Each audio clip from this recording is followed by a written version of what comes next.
Para maging ligtas ang selebrasyon ng Pasko at Bagong Taon ay pinaiiwas ng Department of Health ang publiko sa tatlong o maalat, mataba at matamis sa gitna ng inaasahang kaliwat kanang handaan. Hinimok din ng DOH ang publiko na iwasan ang paggamit ng mga paputok sa kabahayan. Sa halip nga na magpaputok ay mas maigi raw gawing opsyon ang pagdalo sa community fireworks display sa kani-kanilang mga lugar. Si Creslyn Catarong magbabalita. Ilang araw na lang at Pasko na, kaya naman asahan ang kabi-kabilang handaan. Pero syempre, mas masaya at masarap pa rin ang salo-salo kapag ligtas ang preparasyon sa mga handa at may disiplina sa pagkain.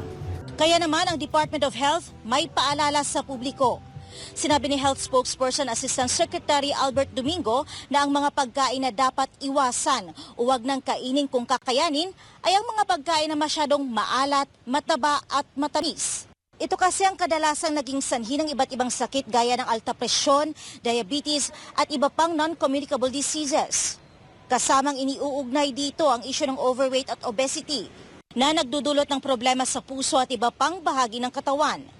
Yung tatlong yan, no? Yung asin, asukal at taba. Yung mga sakit na nangyayari, yan yung ating una, yung alta presyon, yung high blood pressure. Kapag masyado kasing maalat yung ating kinakain, yung asin na pumapasok sa katawan natin sa pamamagitan ng pagkain, nagiging sanhi yan para yung presyon ng dugo ay tumaas. Sa ating puso naman, pwede rin magkaroon ng heart attack dahil lalo na kung yung matatabang pagkain na kinakain natin, nagbabara yan, no? Nagiging cholesterol plaques sa ating mga ugat sa puso at yun yung magiging sanhi ng tinatawag na heart attack.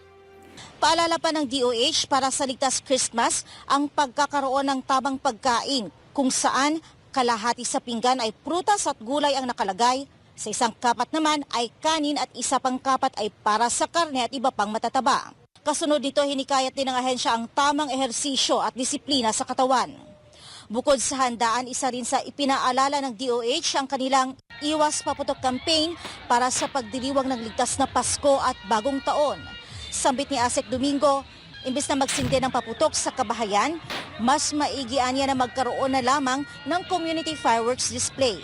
Nakita ko may bata sa video na nagsisindi. Ang bata hindi ho dapat humahawak ng fireworks kasi lalo na pagka hindi nakikita ng matatanda at maski pag nakikita, pag nagkamali ng sindi, putol ang daliri, tanggal ang braso. Wag ho.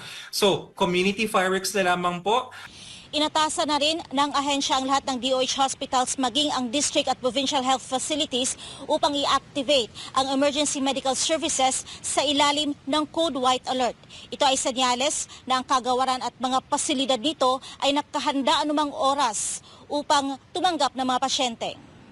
Ipinahayag naman ni Metropolitan Manila Development Authority o MMDA Chairman Romando Artes na mayroon ng Metro Manila Council o MMC Ordinance at may kanya-kanya na ring ordinansa ang local government unit kaugnay ng paggamit ng firecrackers.